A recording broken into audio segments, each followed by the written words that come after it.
Not only has Black Panther Wakanda Forever exceeded box office expectations, delivering the biggest November opening of all time, it's also being heralded by fans and critics alike as the MCU's best film in its fourth phase. Yeah, through some stellar action sequences, some dynamic production design, not to mention an emotional tribute to the late Chadwick Boseman, Black Panther Wakanda Forever has left its mark on audiences. And so, in this vibranium-infused special, we're going to be putting the spotlight on all things Black Panther. And we're starting with some of the things that you might have missed in the celebrated sequel. Now is our time. Welcome to WatchMojo, and today we're counting down our picks for the top 10 things you missed in Black Panther Wakanda Forever. Show them who we are. For this list, we're looking at the best callbacks, comic references, and clever Easter eggs hidden in this moving and stunning sequel. If you haven't seen Wakanda Forever yet, beware of massive spoilers ahead.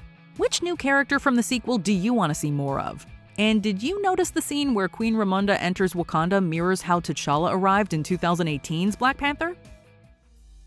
Number 10. Nods to M'Baku's past and future.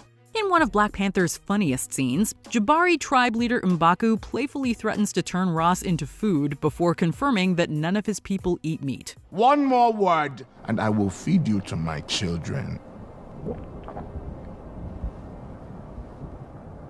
I'm kidding, we are vegetarians. The sequel called back to this scene by having the Wakandan chow down on a carrot Bugs Bunny style. There was also a more serious nod to his past at the beginning. When T'Challa is laid to rest, we see a distinct spear and shield set. He chose to use those weapons to fight when M'Baku challenged the late king for the throne. M'Baku, what are you doing here?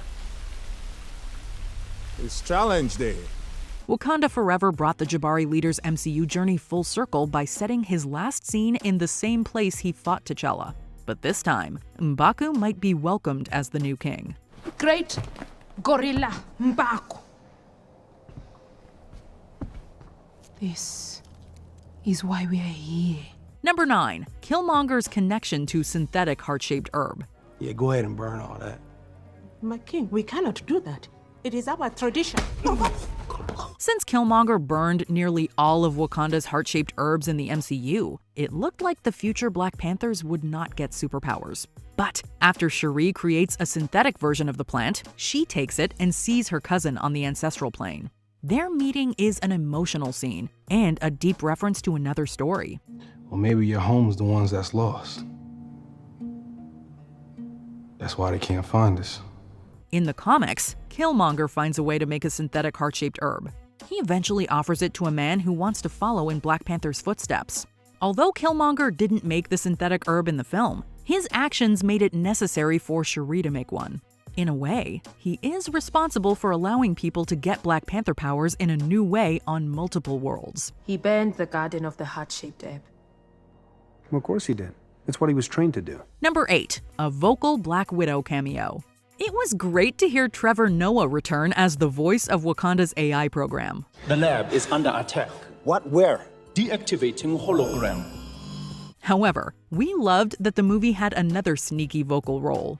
When Namor's people attack an unsuspecting boat, actress Lake Bell plays a doctor hunting for vibranium.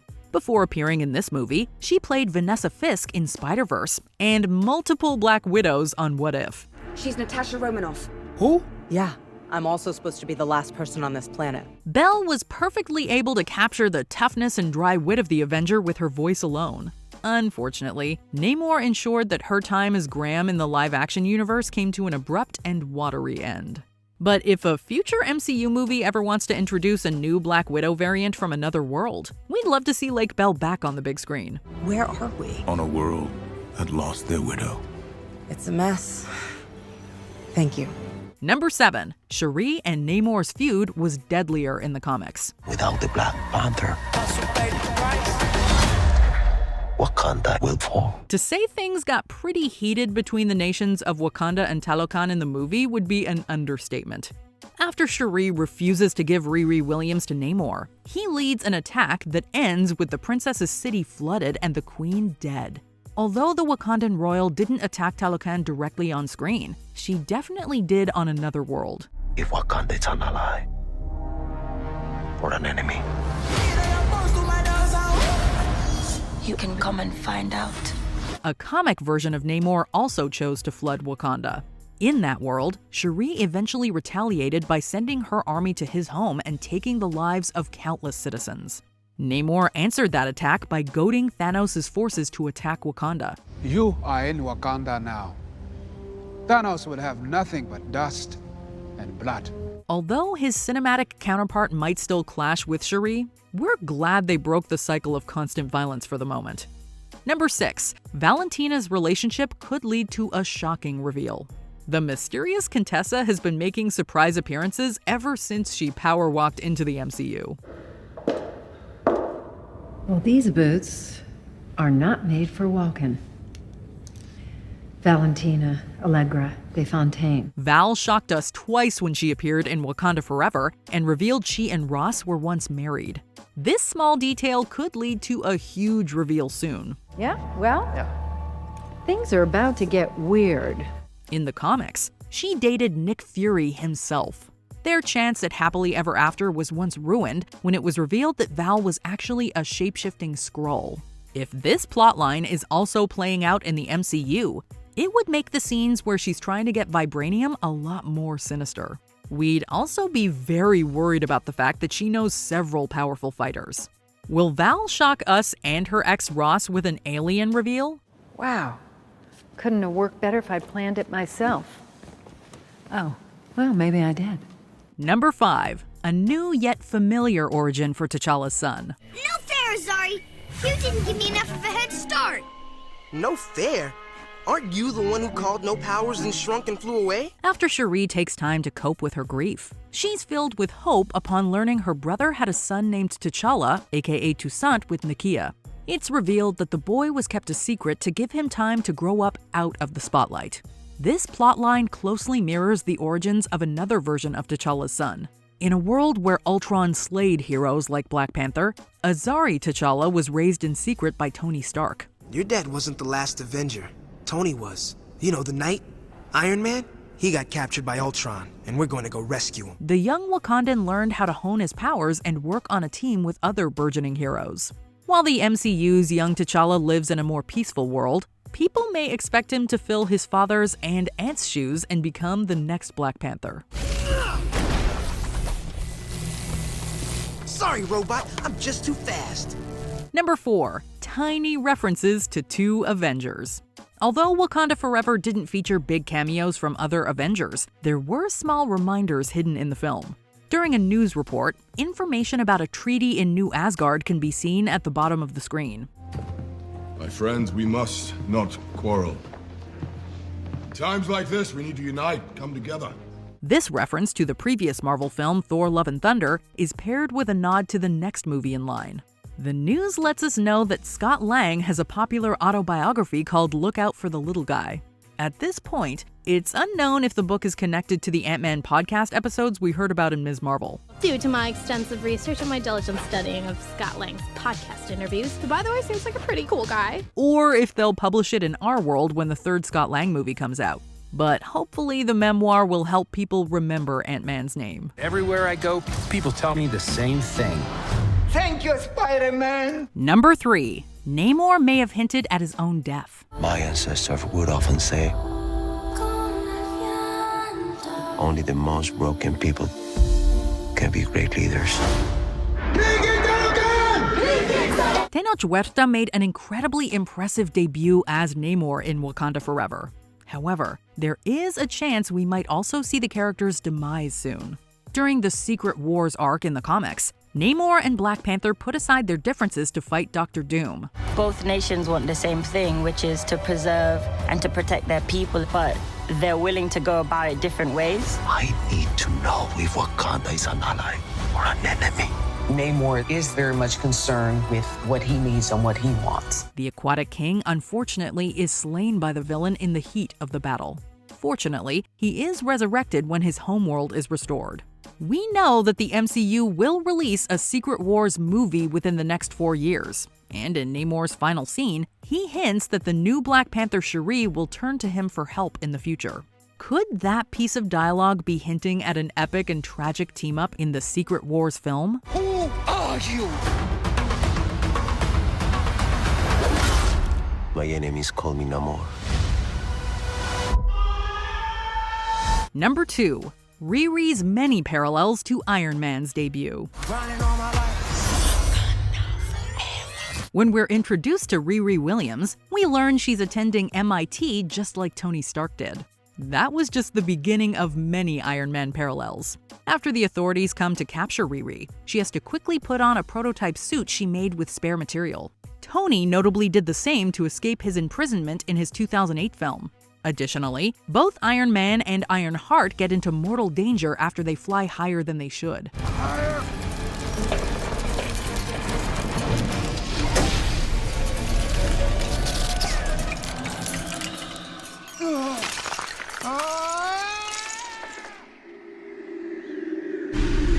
The ice stop charters deploy flaps. Charters. Come on, we gotta break the ice.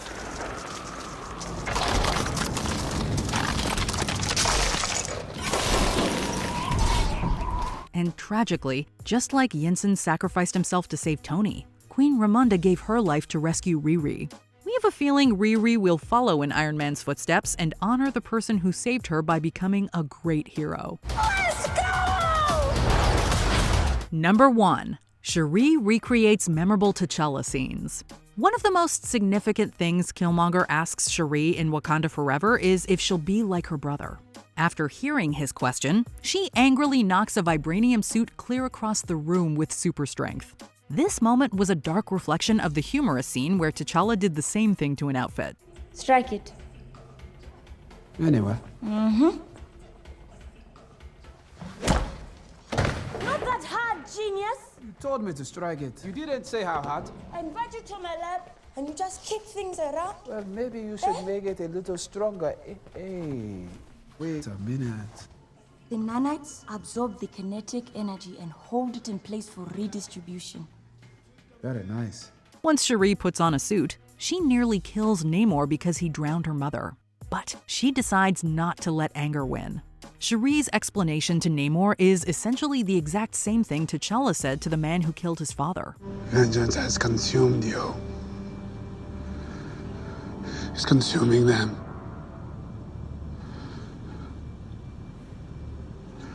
I'm done letting it consume me. Justice will come soon enough. Tell that to the dead. During the span of this sequel, the Princess of Wakanda loses her way, but Shuri found herself again by embracing the similar qualities she shares with her brother. The Black Panther has never failed to protect Wakanda. One of the big questions going into Wakanda Forever was just who was going to take up the mantle of Black Panther following the heartbreaking loss of T'Challa. Well, as we're about to find out, there was actually a lot of people who became Black Panther within that character's storied history. Why, take a look. Show them who we are.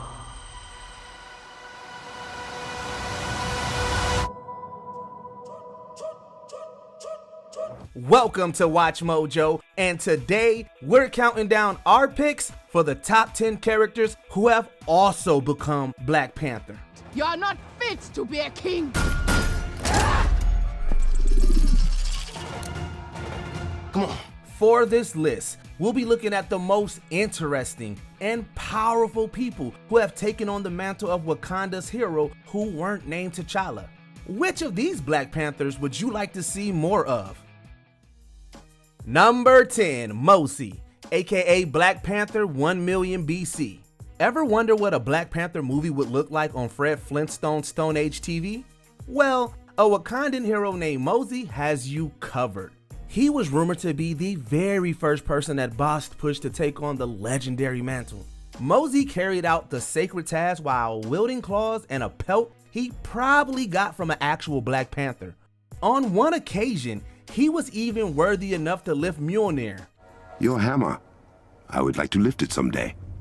You wouldn't be the first Black Panther to wield the might of Mjolnir. When Mosey wasn't going solo, he worked with heroes like Mastodon riding Ghost Rider and Odin to help protect Earth from ancient threats. His tenure ended when he died after a tense battle.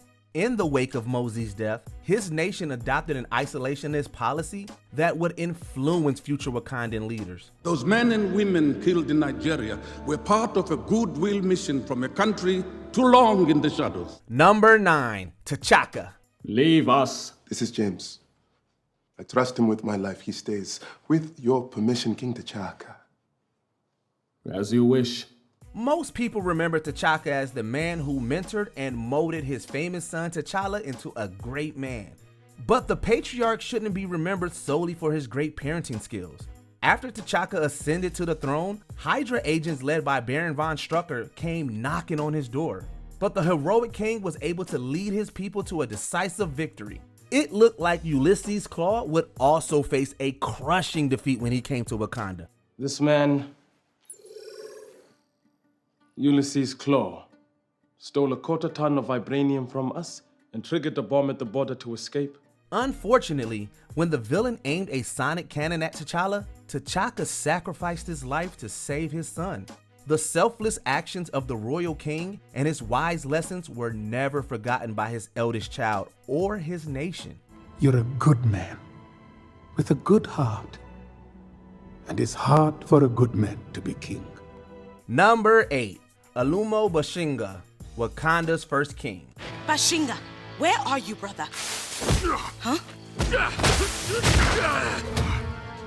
Bask!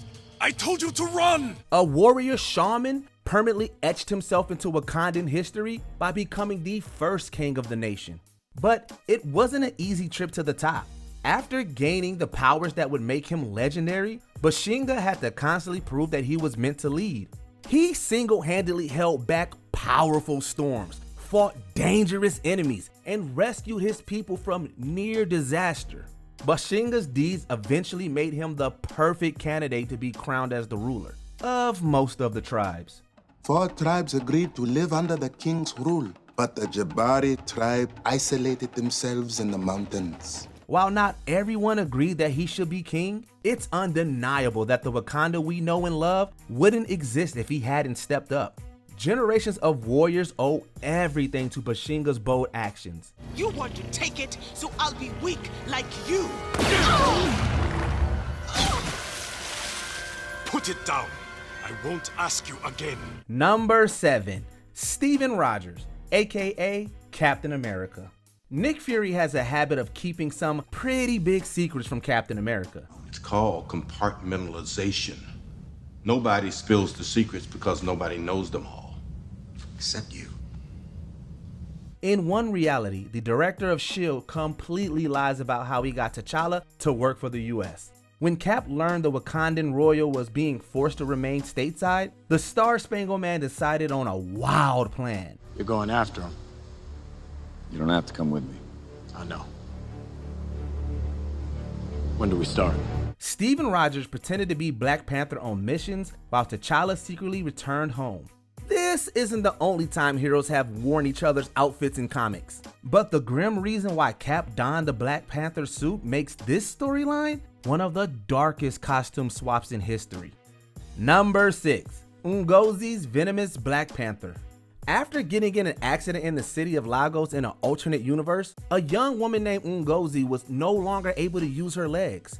But everything changed after she saw Black Panther fight the Rhino. What's going on? Mind your own business, O'Hearn. Right.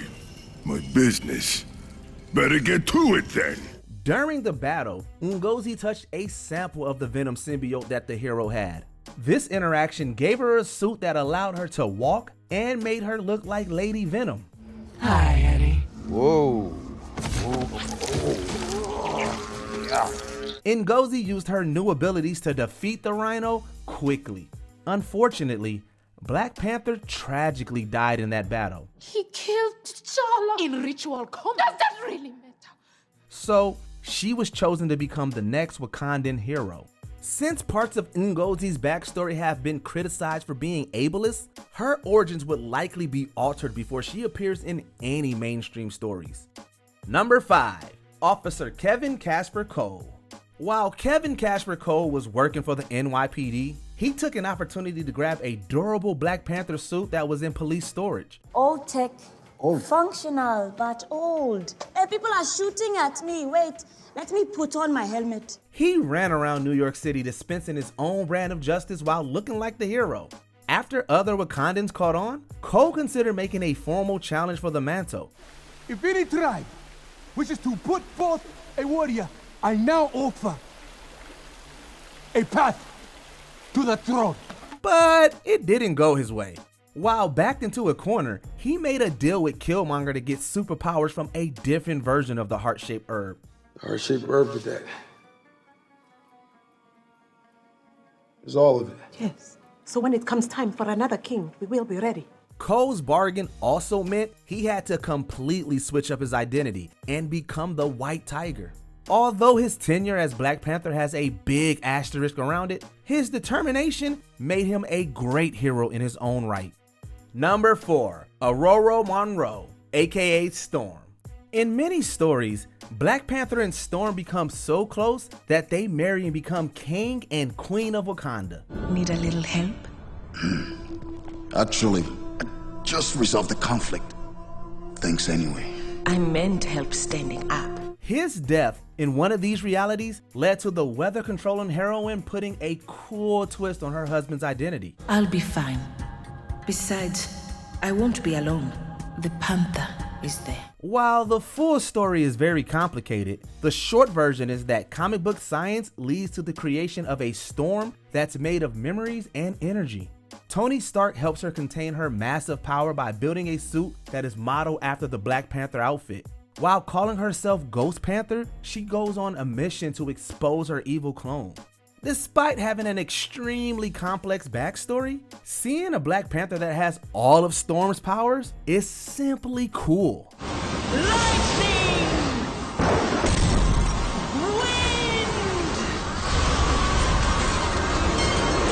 Number 3, Azari T'Challa. Tag Pim. No fair, Azari. You didn't give me enough of a head start. No fair? Aren't you the one who called no powers and shrunk and flew away? Around 12 years after Ultron slayed the Avengers, the son of Storm and Black Panther was forced to battle against evil. Fortunately, he had all the enhanced reflexes and strength that his dad possessed and electrical powers. All those skills definitely came in handy when Azari had to fight enemies like a robotic version of Black Panther. Sorry, robot, I'm just too fast. Although the young hero could be a little cocky at times, he was ultimately able to keep his ego in check when it counted. It's unfortunate that his parents could never see how much Azari accomplished. He was able to honor both Black Panther and Storm's legacies with his courage and skill. You're not the Black Panther.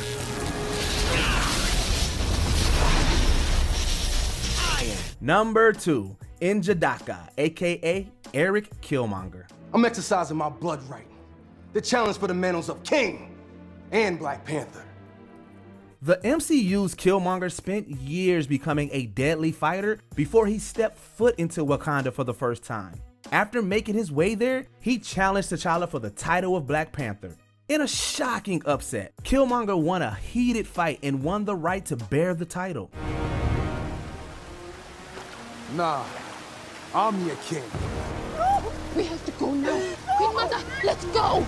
The new Black Panther wasted no time in trying to spark a worldwide revolution by launching a plan to give vibranium weapons to oppressed people. Although he was quickly stopped, it would have been interesting to see this intimidating Black Panther with the other live-action Avengers.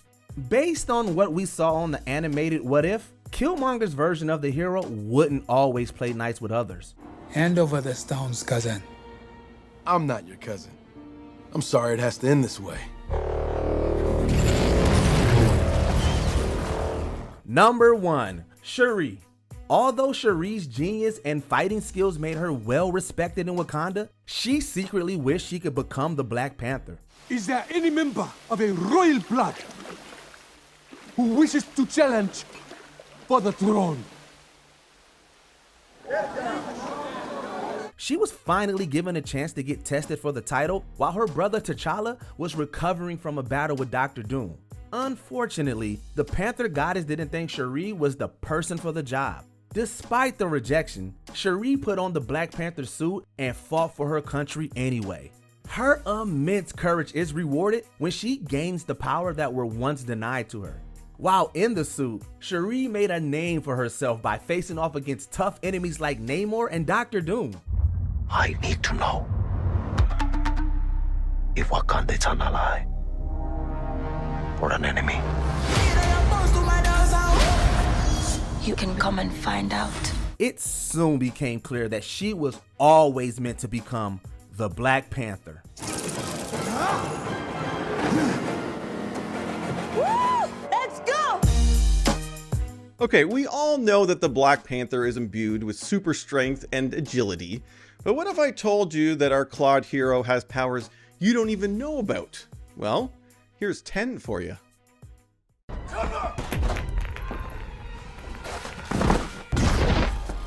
Welcome to Watch Mojo, and today we're looking at superpowers you didn't know Black Panther had. As the wormhole began to collapse, once I was certain the sun was out of danger, I used the Falchions teleporter to follow you through.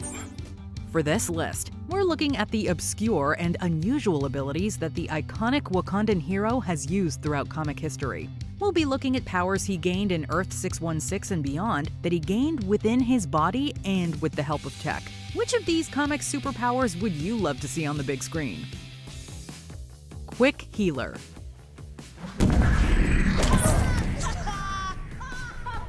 Delete that footage. In many superhero films, the powered characters rarely seem fazed by their injuries. Everything from falling from tall heights to taking enhanced hits is no problem. In the comics, T'Challa's powers of healing are one of his many abilities.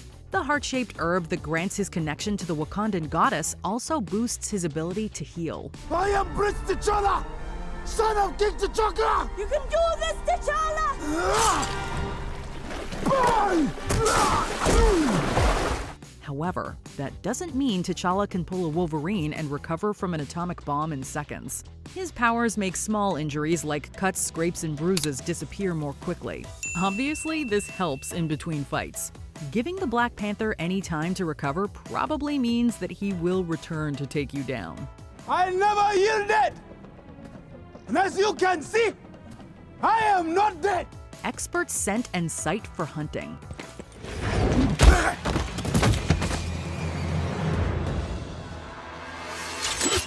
When you think of a panther, the image of a fierce creature stalking their prey definitely comes to mind. So it makes sense for T'Challa to have tracking and hunting skills that go beyond what an average human would possess. Black Panther can follow a prey's scent easily due to a highly developed sense of smell. The other one ain't far away. With vision that extends into the infrared and ultraviolet, he also has an advantage tracking at night. He can also memorize scents, which allows him to pick up the trail of friend or foe. Combine all of these with his genius-level intelligence, and hiding from Black Panther just seems like a big waste of time. So I ask you, as both warrior and king, how long do you think you can keep your friend safe from me? Resistant to telepathy. There's something blocking me. This has never happened to me before. I think there's someone like me on that ship. Like you? I'm sorry, a telepath. The telepaths of the superhero world are powerful. While they can do a lot of good, they have been known to mess superheroes up pretty badly. Black Panther doesn't have to be as worried as everyone else is about someone intruding on his thoughts. He has a telepathic resistance that makes his mind an uncomfortable place to be for telepaths. In the comic Original Sin number 4, Emma Frost tries to read T'Challa's mind, but she quickly regrets her decision. We have a situation. The telepath. I shouldn't be able to feel him at this distance. The telepathic mutant describes Black Panther's mind as being like, quote, a bear trap wrapped in barbed wire that someone set on fire. Probably better at that point to just ask T'Challa what's on his mind. Oh, mercy, King, mercy. Every breath you take is mercy from me. Spirit energy constructs. I have great things to show you, brother. Here are your communication devices for Korea. Unlimited range, also equipped with audio surveillance system. T'Challa has access to many exciting weapons. He received many of his iconic tools from his tech genius sister Shuri in the MCU. In the comics, Black Panther was able to create his own weapons from a spiritual force. This is an ability granted to him by his title of King of the Dead. In the comics, he can create a spear that can be used on both the material and the ethereal planes. It's even more reliable than a Wakandan vibranium spear.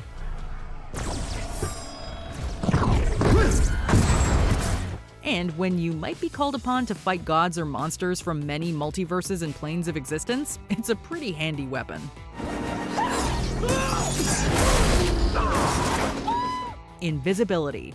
In the MCU, Black Panther's suit is equipped with tech that keeps him as quiet as possible. Fully automated, like the old American movie Baba used to watch. And I made them completely sound absorbent. It also collects kinetic energy that he can later use to blast his enemies. In the comics, the suit has other properties that give T'Challa some serious advantages. One of these is the power to turn invisible. Unlike the Invisible Woman, Black Panther can't vanish whenever he wants. But when he's wearing the suit, it definitely helps him sneak up on his enemies. I almost killed the wrong man. The Wakandan hero is already so good at stealth that invisibility might feel a little like overkill. But hey, if we had access to Wakandan tech, we'd probably make ourselves more sneaky too. Do you like that one? Tempting. But the idea is to not be noticed. Sensing the multiverse. You aren't just our best hope to save one universe. You are my last hope to save all of them. T'Challa is fast, strong, and able to take down an armor-plated rhino with ease. Many of these abilities come from his connection with the Wakandan goddess and the Black Panther suit. However, in the comics, he also obtained power from an encounter with a cosmic being. Star-Lord T'Challa, leader of the Ravagers and lost prince of Wakanda, you have been chosen. After a run-in with Galactus, he was tormented with visions of different multiverses. Soon, he was able to see the cage that existed around the Marvel Universe. Eventually, whether sleeping or waking, he could sense what was happening in the multiverses. There's been a lot of multiverse activity lately in the MCU. It might help if a live-action Black Panther could see multiversal threats before they knocked on their home's door. But this Ultron could be hiding anywhere in the multiverse? Yes. Behind an army of killer robots. Afraid so. Teleportation. Oh my God! Man, what the hell is that? That's like a Bugatti spaceship. While the Wakandans have many technological advances when it comes to travel, the Black Panther has a travel ability that's cooler than magnetic levitation trains or cars driven remotely. In the comics, the Black Panther suit has a device that allows him to jump instantly across short distances. Characters like Nightcrawler have shown that this is a pretty impressive-looking power that allows you to infiltrate enemy bases in an instant.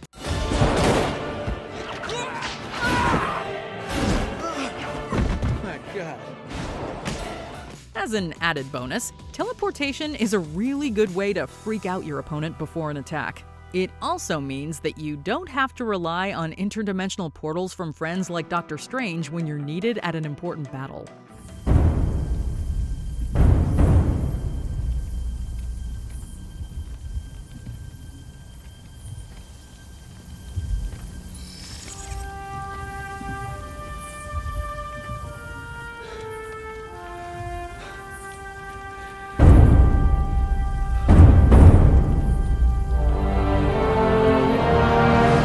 Psychic powers.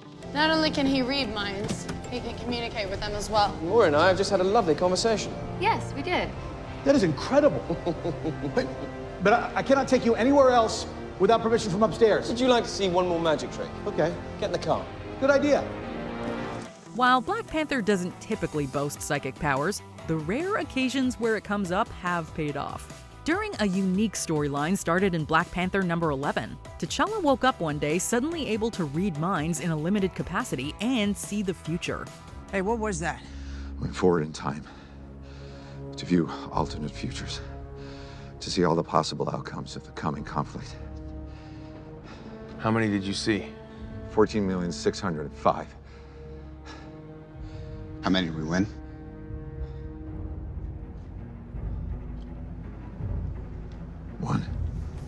He unfortunately suffered through strange and disturbing nightmares of what would come. The strain on T'Challa's mind nearly broke him. Fortunately, he realized they were caused by the energy vampire Kyber the Cruel. Soon after defeating this villain, his psychic powers left him. Although an interesting ability, knowing the future is a heavy burden. It was probably one Black Panther was happy to let go. We now have the strength of the Black Panther stripped away.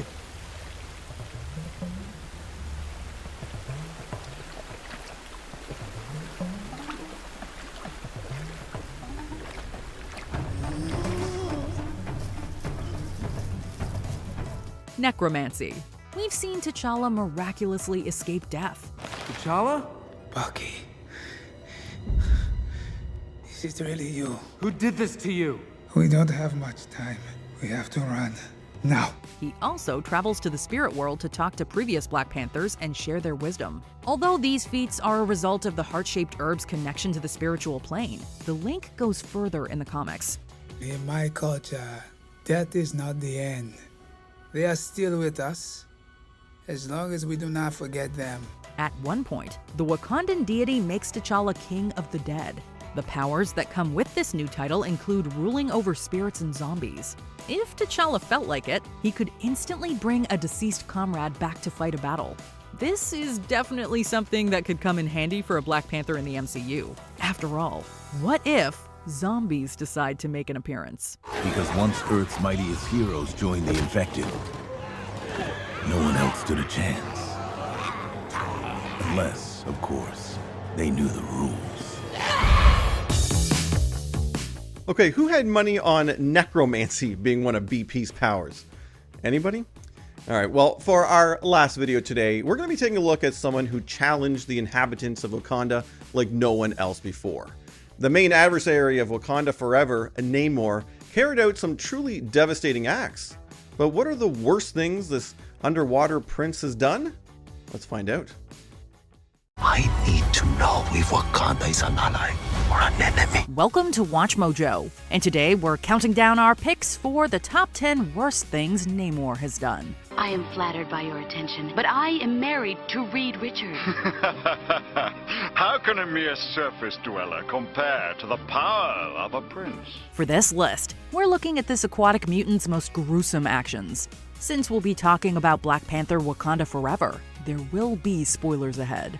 Do Namor's debatable decisions make him a hero, villain, or anti-hero? Number 10. Becoming a violent New York City vigilante. The Prince of Blood has only begun his war against your pollution. Air breathers.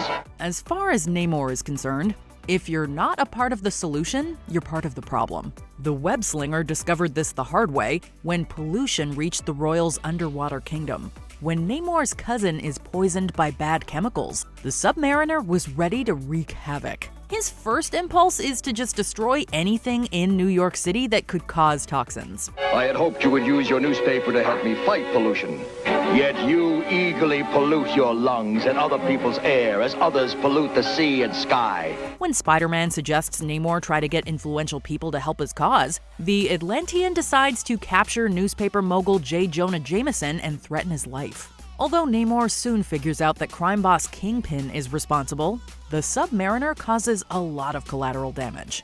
If Spider-Man wasn't swinging around that day, innocent residents would have suffered more. It would have been a fitting end for him. What? And pollute your waters even more? Number 9. Demolishing his friendship with Captain America. In the Marvel Comics, Captain America and the Submariner all fought together in World War II on a team known as the Invaders. That's me and Captain America slugging some Hydra punks back in the big one. WW2. Whoa! You guys kicked butt back in the day. But Steve's forgiving and noble nature didn't exactly rub off on the Atlantean. After Namor executes some employees of an oil company, Steve goes underwater to try and prevent things from escalating. Unfortunately, the Atlantean wasn't having any of it. Namor, after all the times we've worked together, and the times we have fought each other, why should I trust you now? Namor showed how much he disagreed with the idea of making peace by using an iconic shield to beat Steve up. While it was rough for Caps to take hits like this, he was prepared for his friend to hit him, but it was still harrowing for him to have to take punishment from a man he truly trusted. I'm not gonna fight you. You're my friend. Number 8. Abducting the Invisible Woman. What beauty. Look out, sis! Throughout comic history, Namor has been infatuated with the Invisible Woman. In Fantastic Four, the animated series, the ruler of Atlantis snags Susan Storm Richards while she's walking on a beach. Despite her struggles, he forcibly takes her to his underwater city. Namor acts like it's the beginning of a beautiful relationship. When Susan says she's not interested, he gives her a choice. She can stay with him forever, or he'll destroy everyone on land. Remain here willingly, or my warrior legions will make the surface dwellers pay for the pollution they have unleashed on this planet. It is creepy, and definitely not the best way to start a romance. Fortunately, Susan is rescued before she becomes a long-term resident of Atlantis. I shall not win you this day, but there will be another day, and you shall be mine. Number 7. Using Giganto to devastate New York. Your foul species is hereby banned from the seas and oceans of the world. Any who enter the waters will face my wrath. The ruler of Atlantis is known for his quick temper. His rage is particularly known to flare up when it comes to the safety of his people. When Namor sees that his kingdom has been devastated by a radioactive weapon, he instantly decides to retaliate against the surface. Heed my warning. Stay out of the sea. He proceeds to call upon a big sea creature named Giganto to attack New York City. And when the Fantastic Four confront him, he doesn't seem sorry for his actions at all. While we understood why Namor was angry, his violent choices result in mayhem for innocent people. The fact that the residents of the city weren't to blame for his misfortune made his attack even worse. We will listen and work with the surface world to stop the destruction of your kingdom. Strong words. But as I recall, the last time you matched your strengths against mine, you lost. Imperious Rex! Number 6. Decapitating a friendly android. What is this? A fiery man-child? How intriguing! Denizens of the depth, cool him off. When your friend tries to talk you out of something, what's your usual response? If your answer was cutting off their head, then we're going to assume you're Namor. The Submariner victim in this case was the original Human Torch.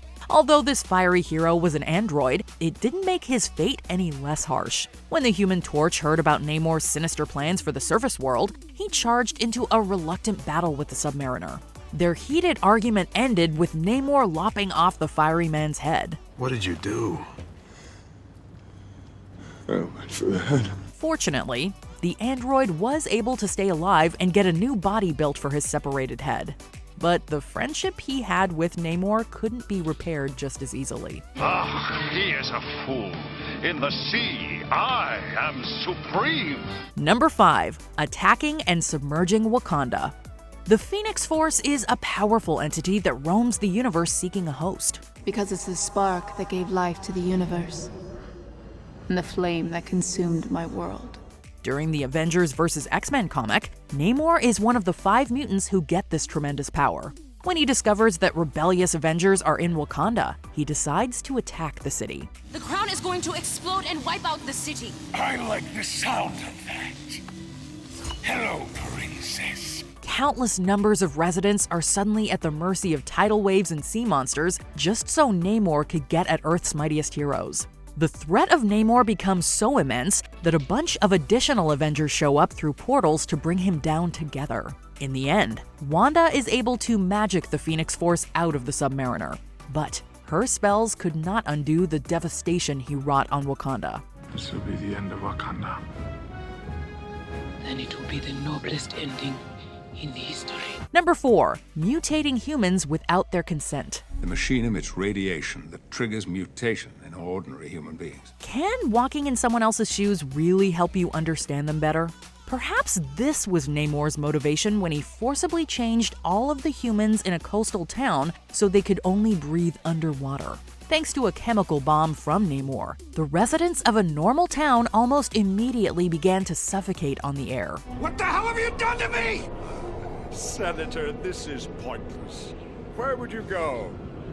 Who would take you in now that you're one of us? To add insult to injury, the Submariner then commanded a tidal wave to cover the town. He simultaneously destroyed their lives and livelihoods, and acted as if he saved them by forcing a biological change on innocent humans. Namor joined the ranks of amoral villains like Magneto. How are we feeling, Senator? Advanced, I hope. Number 3. Sending sharks after a friend.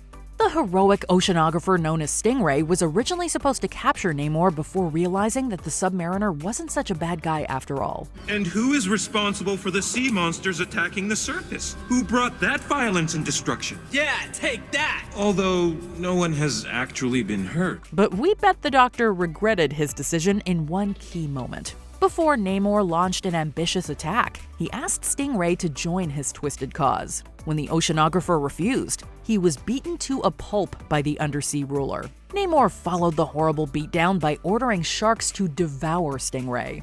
I'll slit his throat and claim the treasures of Atlantis.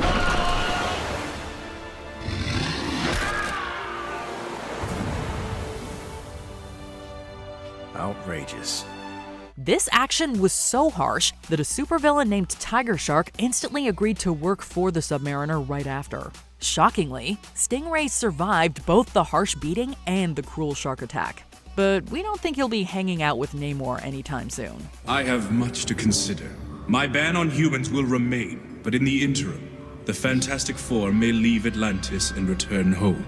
Oh, finally! But the girl stays. Come again?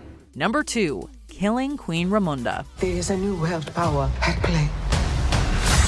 Are you an ally or an enemy? During the Black Panther sequel, Riri's vibranium searching machine gets a little too close to Namor's kingdom for his comfort. He immediately demands that Wakanda turn over the genius to face fatal consequences, and that the nation ally with him for an upcoming war. When Queen Ramonda and Princess Shuri refuse to fulfill either request, Namor lashes out at Wakanda. Not only does he flood the nation, but he slays their ruler. The fact that Namor proceeded to casually talk to a grieving Shuri moments after the queen died was unbearably brutal. Only the most broken people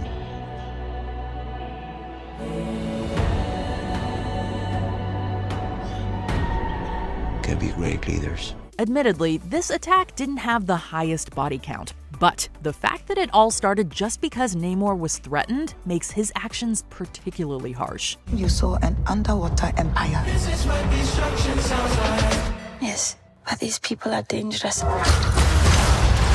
There is a new world power at play. Are you an ally or an enemy? Number 1. Destroying many Earths. Many people in the Marvel Universe know how dangerous incursions are to the survival of a planet. An incursion occurs when the boundary between two universes erodes, and they collide, destroying one or both entirely. So Namor was willing to go to extreme lengths to protect his own world from biting the dust. In the comics, he and his Illuminati team realized that destroying another Earth could save them. But Namor is ultimately the one who sets off a device that terminates a world and slaughters billions. After going through with this action, the Submariner lets Thanos and his Black Order go free so they can decimate more Earths to save their own. You have had the privilege of being saved by the great Titan. You may think this is suffering. No. It is salvation. The universal scales tip toward balance because of your sacrifice. By the time Namor starts to regret his actions, an incalculable number of people across many universes were dead. His brutal decisions could have helped bring an end to the multiverse. Wait! This invasion is not of my doing, but I am responsible for it. I will help you stop it, but I will not harm Krang or any other citizen of Atlantis. Sue, do we trust him? Yes, agreed. My prince is joining the Fantastic Four. They will face overwhelming odds. Follow them.